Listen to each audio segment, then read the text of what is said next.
What's kind of the difference between many people look at this information, which we are going to put out in the internet about raising fintech capital or Yeah. debt?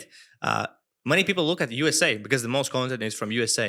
What's kind of the difference between USA raising money and here in Eastern Europe raising money? Yeah, I think that's a completely different world. First of all, in my simple assessment, everything you do in Europe, not even Eastern Europe, versus the US, the US is just 10 times more, 10 times higher costs, 10 times higher valuations, 10 times bigger funding rounds for the same effort.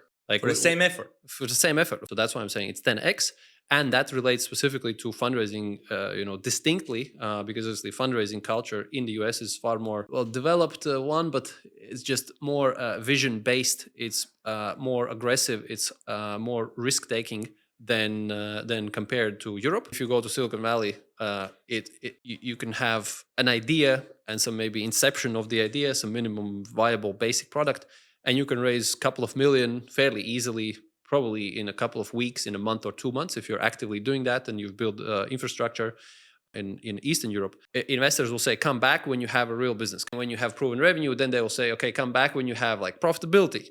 So anyway, much easier to raise money in the US when it comes to an early stage, higher risk funding compared to Europe. And that's why a lot of founders go and try to do that there.